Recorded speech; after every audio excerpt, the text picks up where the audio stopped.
आज हम एक बहुत ही सामान्य रोग ग्वाइटर की चर्चा करेंगे। इसके होम्योपैथिक ट्रीटमेंट की चर्चा करेंगे और यह भी देखेंगे कि इसके लिए जो होम्योपैथिक औषधियाँ हैं उनके क्या स्पेसिफिक लक्षण हैं, सिम्टम्स हैं। ग्वाइटर जब थायराइड ग्लैंड बढ़ जाती है, बड़ी हो जाती है, तो प्रायः लोगों को ग्वाइटर हो जाता है, जिसको घेघा भी कहते हैं। होम्योपैथिक दवाओं से ग्वाइटर का इनलार्जमेंट जो है, जो घेघा है, इसकी साइज़ तो घटती ही है, ये अपने सामान्य आकार में आती है ग्लैंड। इसके साथ ही साथ हार्मोनल बैलेंस भी मेंटेन हो जाता है और पहले से आदमी हर तरीके से स्वस्थ अनुभव करता है। तो ग्वाइटर के लिए सबसे पहली औषधि है आयोडियम। प्रायः ये देखने में आया है कि आयोडीन की कमी से घेघा रोग होता है। इसी कारण आप देखते होंगे कि आयोडीन युक्त नमक आता है। अब आजकल लोग आयोडीन युक्त नमक व्यवहार करते हैं, जिसके कारण घेघा की बीमारी में काफ़ी कमी आई है। फिर भी आयोडियम की एक बहुत ही विशेषता है कि इसमें इसके रोगी को राक्षसी भूख लगती है और भोजन करने पर, खाना खाने पर उसे आराम मिलता है, लेकिन बहुत अधिक खाने पीने के बावजूद उसकी शरीर जीर्ण छीड़ होती जाती है। तो अगर ऐसा रोगी है तो उसको आयोडियम 30 या अन्य शक्तियाँ दे करके आप उसे ठीक कर सकते हैं। अगली औषध है स्पांजिया। स्पांजिया टोस्टा एक तरीके की स्पॉन्ज से बनाई जाती है और स्पांजिया की यह विशेषता है कि इसमें सोने के बाद सफोकेशन महसूस होता है, रोगी को घुटन महसूस होती है रोगी को आफ्टर स्लीप। तो अगर ये लक्षण है तो स्पांजिया उसमें लाभ करेगा। अगली औषधि है लैपिस एल्बा।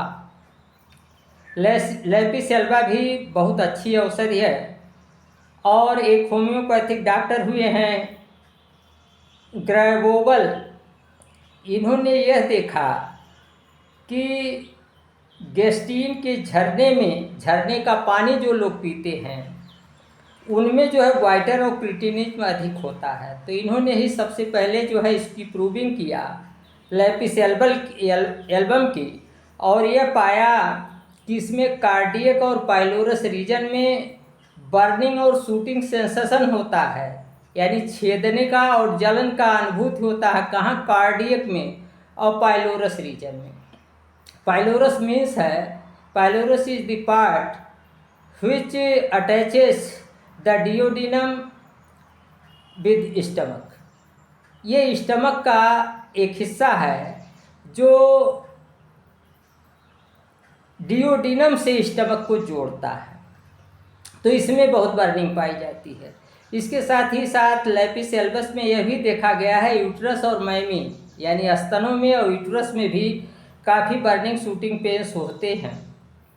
तो इस तरीके से इन लक्षणों में लैपिस एल्बस, इसे आप 30 पावर में भी दे सकते हैं, बहुत ही लाभदायक है। अन्य बहुत ढेर सारी औषधियाँ हैं, जैसे अगर रोगी में ग्रेफाइटिस कॉन्स्टिट्यूशन है, फेरी फ्लैवी एंड